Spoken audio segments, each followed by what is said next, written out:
1-2 kilometre के अंदर अंदर ऐसा क्या हो गया कि आसमान से अपराधी उतर गए।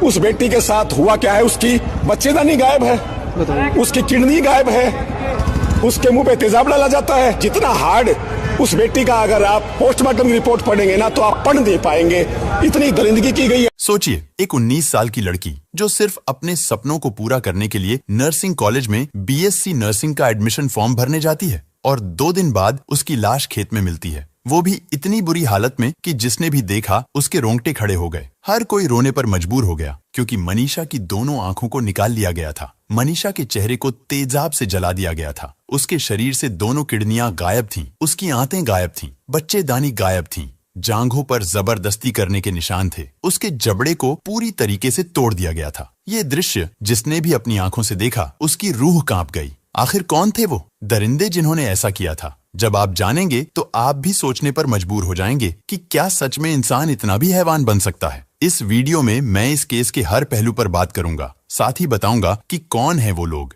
जिन्होंने मासूम मनीषा के साथ ऐसी गिरी और नीच हरकत की। इस वीडियो में आगे बढ़ने से पहले मेरा आप सभी से निवेदन है कि इस वीडियो को अंत तक जरूर देखें और इसे ज्यादा से ज्यादा शेयर करें ताकि सच्चाई सभी को पता चल सके कि कौन वो लोग थे जिन्होंने मनीषा के साथ ऐसा किया। और मनीषा के इंसाफ के लिए कमेंट में we want justice for Manisha जरूर लिखें ताकि मनीषा को न्याय और दोषियों को फांसी की सजा मिल सके। अब तक इस कहानी के बारे में पूरा देश जान चुका है, लेकिन फिर भी मैं इस कहानी को शुरू से शुरू करता हूं ताकि पूरी कहानी आप अच्छी तरह से समझ सकें कि आखिर दोषी कौन है। हरियाणा के भिवानी की एक गरीब परिवार की बेटी जिसका नाम मनीषा था, उम्र महज 19 साल। वह प्ले स्कूल में टीचर थी। उसका सपना था नर्सिंग ऑफिसर बनना ताकि परिवार की मुश्किलें दूर हों। पिता संजय एक साधारण किसान जिन्हें अपनी बेटी पर गर्व था, लेकिन 11 अगस्त को जो होने वाला था उसके बारे में किसी ने सपने में भी नहीं सोचा था। 11 अगस्त की सुबह प्ले स्कूल जाने से पहले मनीषा अपने पिता से कहकर जाती है कि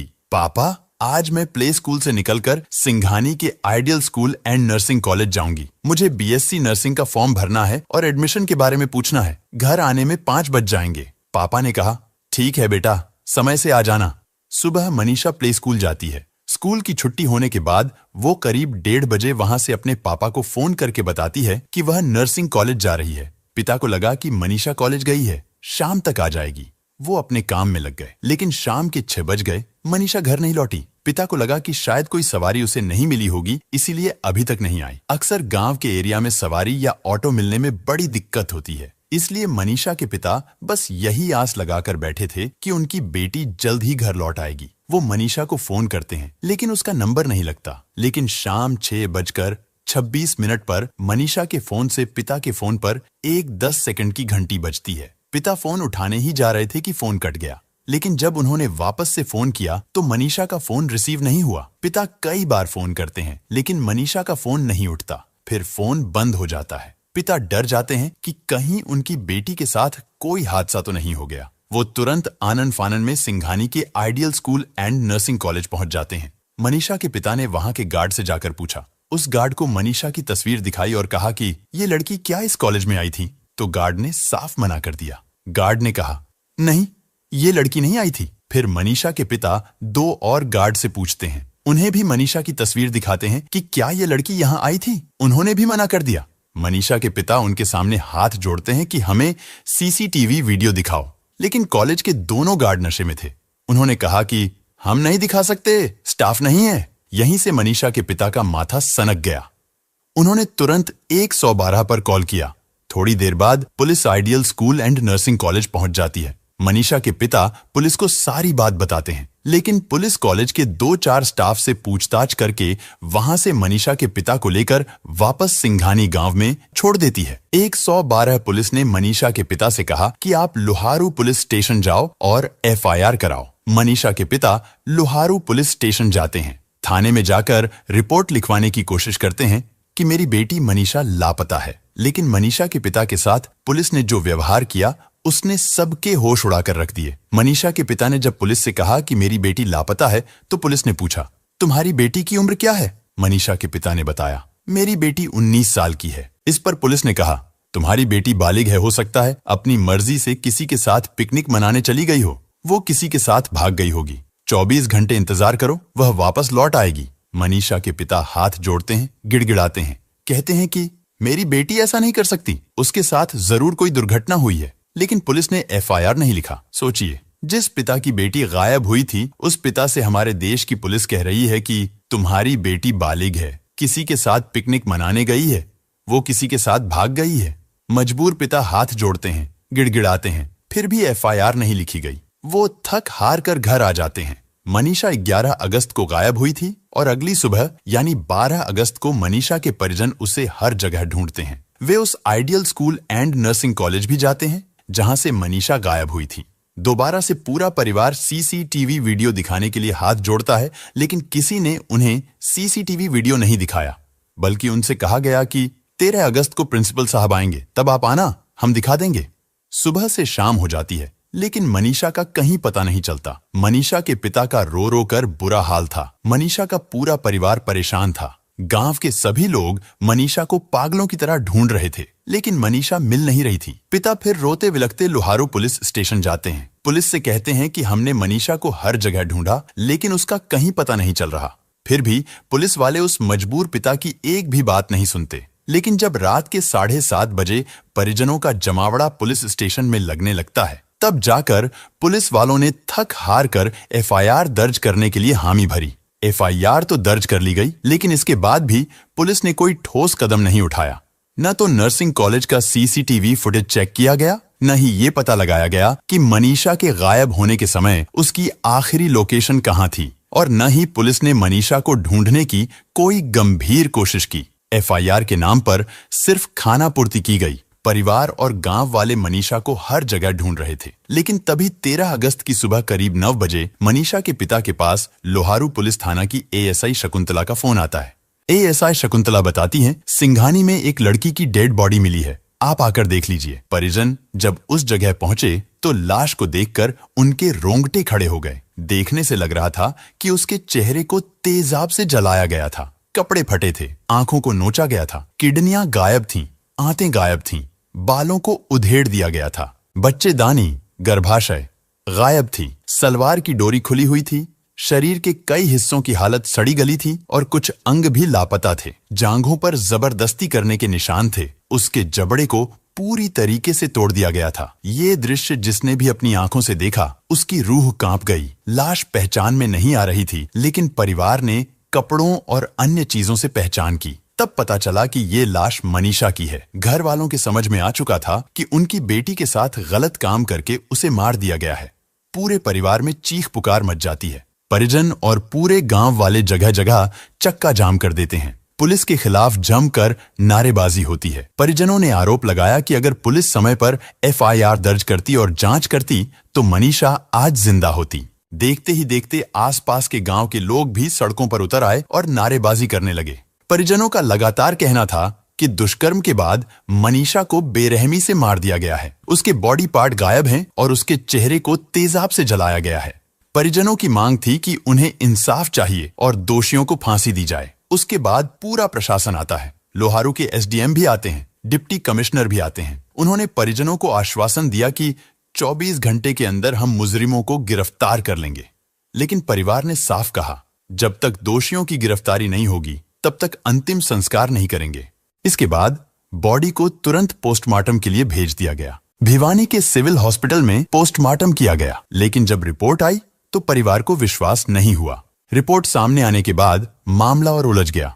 पोस्टमार्टम रिपोर्ट की कॉपी में साफ साफ देखा जा सकता है कि सबसे ऊपर लिखा गया है, गलत काम करके गला रेतकर हत्या की गई। मैंने सबसे पहले देखा कि मनीषा का जो गला है वो कटा हुआ है और पीछे जो गर्दन है, गर्दन की 2 इंच की जो अपनी खाल है वो लटकी हुई थी। मृतका की सलवार फटी हुई और नाड़ा खुला मिला। कपड़ों पर संघर्ष के निशान दर्ज किए गए। अंडरवियर पर मल, स्टूल के धब्बे पाए गए। रिपोर्ट में आगे यह भी लिखा गया कि मृतका के कपड़ों और निजी अंगों से लिए गए नमूनों में सीमन नहीं मिला। इसी वजह से मेडिकल रिपोर्ट के आधार पर रेप की पुष्टि नहीं हो पाई। लेकिन यहाँ सोचने वाली सबसे बड़ी बात यह है, एक तरफ रिपोर्ट बताती है कि मृतका के कपड़ों पर संघर्ष के निशान थे, सलवार फटी हुई थी और उसका नाड़ा खुला मिला। अंडरवियर पर मल के धब्बे तक मौजूद थे। ये सभी तथ्य इस ओर स्पष्ट इशारा करते हैं कि मृतका के साथ जबरदस्ती और गलत काम हुआ था। इसके बावजूद यह लिख दिया गया कि शरीर से सीमन का कोई निशान नहीं मिला, इसीलिए रेप की पुष्टि नहीं की जा सकती।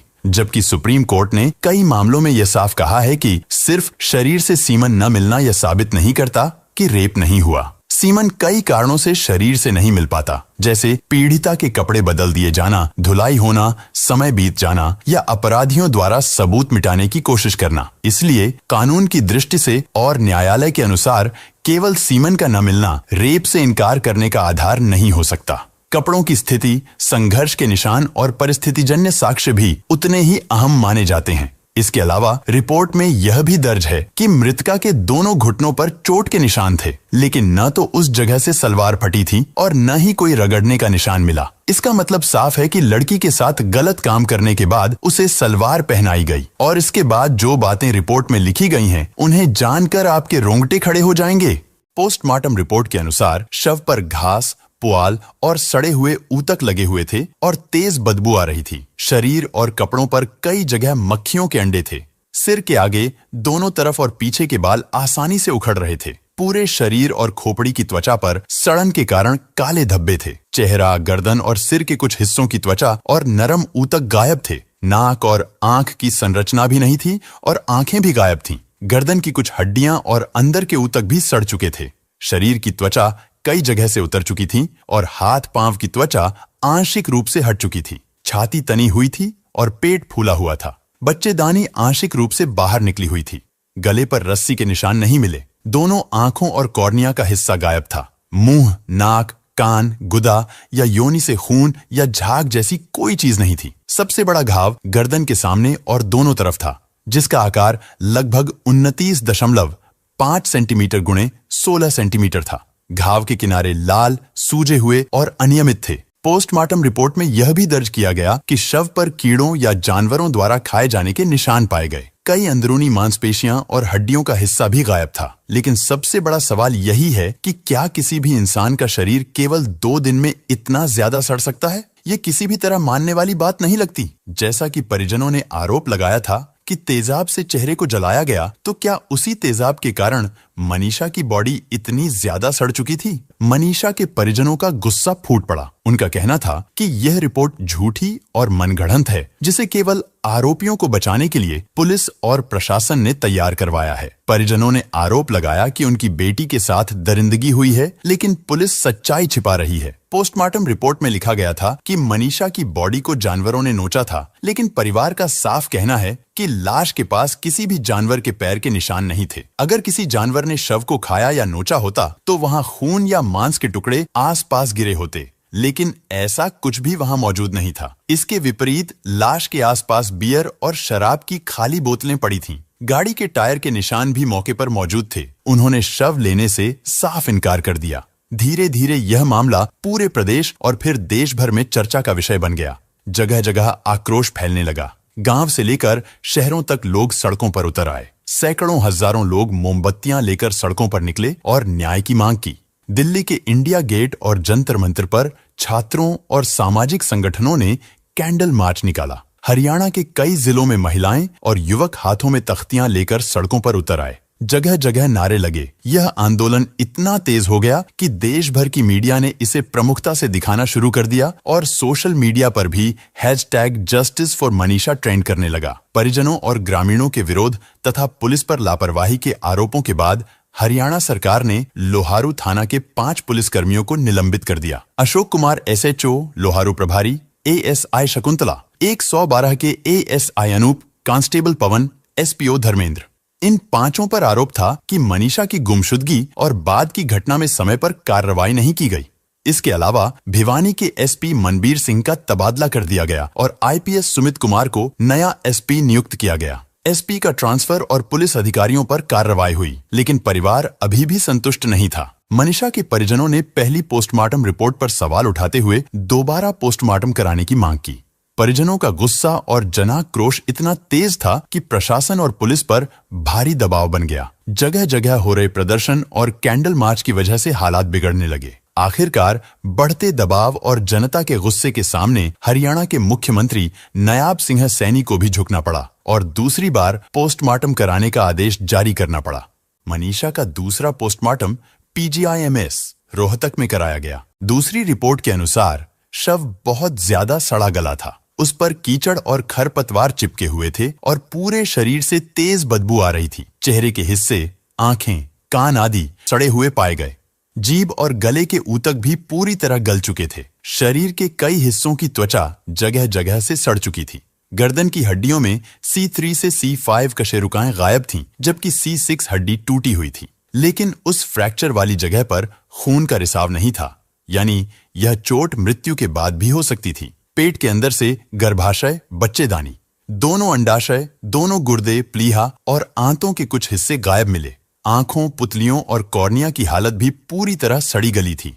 पहली पोस्टमार्टम रिपोर्ट में साफ लिखा गया था कि मनीषा की गर्दन पर जो काटे जाने का निशान मिला वह किसी तेज धार हथियार, शार्प ऑब्जेक्ट से किया गया था। लेकिन दूसरी रिपोर्ट में ठीक उल्टा कहा गया कि यह निशान किसी जानवर द्वारा काटे जाने के कारण बना था। यानी एक ही जख्म पर दो बिल्कुल अलग अलग निष्कर्ष निकले। पहली रिपोर्ट में इंसानी हमले का संकेत, जबकि दूसरी रिपोर्ट में जानवरों द्वारा किए गए हमले की बात कही गई। रिपोर्ट में मौत के कारण का कोई स्पष्ट जिक्र नहीं है। पहली रिपोर्ट में यह लिखा गया था कि आंखें गायब थीं और बच्चेदानी बाहर थीं, लेकिन दूसरी रिपोर्ट में यह दर्ज है कि बच्चेदानी और अन्य आंतरिक अंग, गुर्दे, प्लीहा, अंडाशय गायब थे और आंखों, पुतलियों व कॉर्निया की हालत पूरी तरह सड़ी हुई थी। यानी आंखें गल चुकी थीं, लेकिन उनके गायब होने का जिक्र नहीं किया गया। इस तरह दोनों रिपोर्टें एक दूसरे से मेल नहीं खाती और दोनों में अंतर है। यहीं से विवाद और गहराने लगा।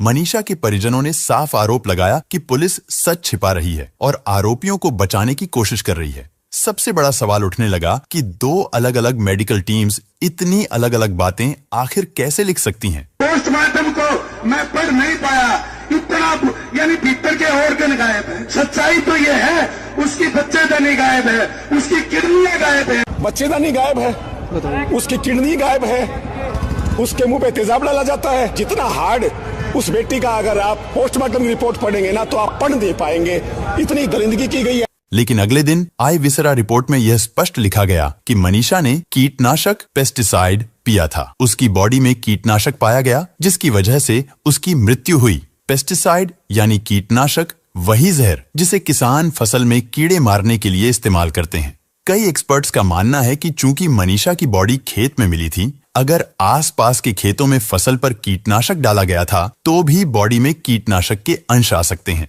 एक्सपर्ट्स का यह भी कहना है कि आमतौर पर विसरा रिपोर्ट आने में 15 से 30 दिन लगते हैं, लेकिन मनीषा के केस में यह रिपोर्ट सिर्फ 3 दिन बाद ही आ गई, जो कहीं ना कहीं संदेह पैदा करती है। लेकिन 5 दिन बाद पुलिस बाकायदा प्रेस कॉन्फ्रेंस करती है और दावा करती है कि उन्हें मनीषा का एक नोट मिला है। पुलिस का कहना था कि मनीषा ने कीटनाशक खाकर अपनी जान दी है, उसके साथ किसी तरह का गलत काम नहीं हुआ। पुलिस ने उस नोट की फोटोकॉपी मीडिया में वायरल कर दी और साथ ही एक दुकान का बिल भी दिखाया, जिसमें लिखा था कि मनीषा ने वहीं से कीटनाशक खरीदा था और बाकायदा सिग्नेचर भी किया था। पुलिस के इन दावों के बाद परिजनों का गुस्सा और भड़क उठा, क्योंकि दोनों ही पोस्टमार्टम रिपोर्ट में कहीं भी ये जिक्र नहीं था कि मनीषा ने कीटनाशक खाया था। न ही उसके मुंह में और न ही शरीर के किसी हिस्से में झाग जैसा कोई निशान मिला। सबसे बड़ा सवाल यह भी उठा कि अगर पुलिस को मनीषा का नोट पहले दिन ही मिल गया था तो उन्होंने परिजनों को इसकी जानकारी उसी वक्त क्यों नहीं दी। यह साफ तौर पर दिखा रहा था कि पुलिस आरोपियों को बचाने के लिए खेल कर रही है। परिजनों ने आरोप लगाया कि यह सब पुलिस की बनाई हुई चाल है। मामला यही नहीं रुका।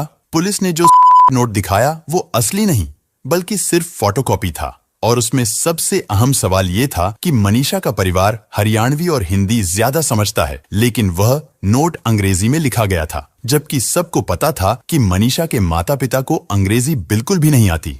अगर वो सच में अपनी आखिरी चिट्ठी लिखती तो या तो हिंदी में लिखती या फिर हरियाणवी में, ताकि घर वाले समझ सकें। और उस नोट में कहीं भी साफ तौर पर यह नहीं लिखा था कि मनीषा मरने जा रही है। अगर मनीषा ने सच में कीटनाशक पिया था तो उसके पास से कोई बोतल, ढक्कन या रैपर क्यों नहीं मिला?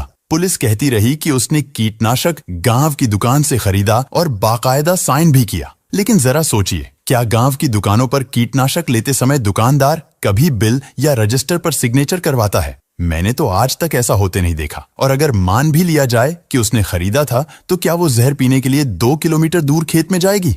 वो ये काम घर पर भी कर सकती थी। फिर सबसे बड़ा सवाल, अगर उसने कीटनाशक पिया तो क्या उसके बाद उसने अपने सलवार का नाड़ा खुद खोल लिया? और जो बॉडी पार्ट गायब थे, क्या वो खुद काट कर गायब कर गई? पुलिस की ये कहानी किसी भी कोण से भरोसे लायक नहीं लग रही थी। साफ दिख रहा था कि पुलिस को असली आरोपी का पता है, लेकिन उसे बचाने के लिए नए नए झूठ और बनावटी सबूत पेश किए जा रहे हैं।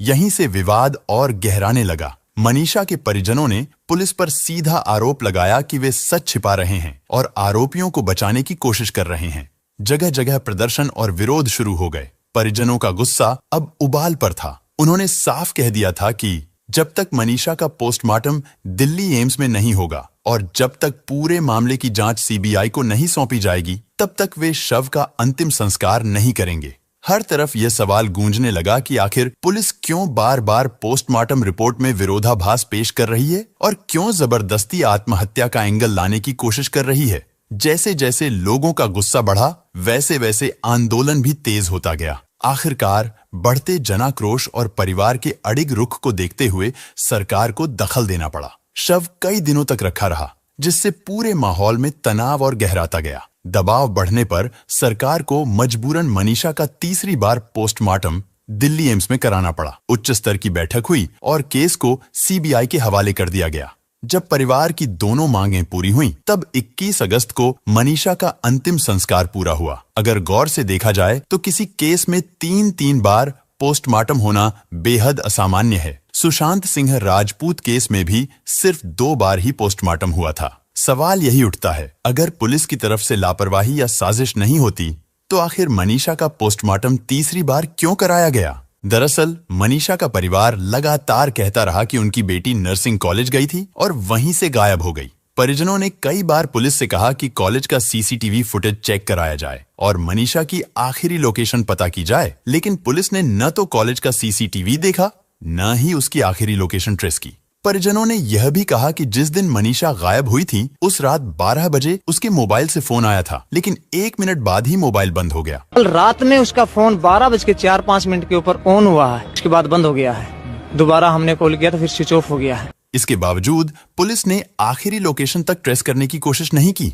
मनीषा का मोबाइल आज तक गायब है, लेकिन हैरानी की बात यह है कि पुलिस ने उसे ढूंढने की कोई ठोस कोशिश ही नहीं की। इतना ही नहीं, जिस वक्त मनीषा की लाश बरामद हुई थी, उस समय भी पुलिस ने घटनास्थल पर फॉरेंसिक टीम को बुलाने की जरूरत नहीं समझी। यानी सबसे अहम सबूत मोबाइल और क्राइम सीन की जांच, दोनों को पुलिस ने पूरी तरह नजरअंदाज कर दिया। मनीषा के परिजनों का साफ आरोप है कि उनकी बेटी के साथ जो कुछ भी हुआ है, उसमें नर्सिंग कॉलेज की ही भूमिका है। मेरा तो पूरा दावा ये है कि उस कॉलेज के स्टाफ ने ही उस लड़की के साथ जो भी किया है, व्यवहार किया है, जो भी ये हुआ, ये वारदात उस स्टाफ ने किया। उनका कहना है कि जो बॉडी पार्ट्स गायब हैं, उन्हें कॉलेज वालों ने ही निकाला है और यह कॉलेज किसी बड़े नेता का है, इसीलिए पुलिस उसे बचा रही है। कॉलेज ने किया है जी ये काम, उसकी मौत कॉलेज वाला ने करी है।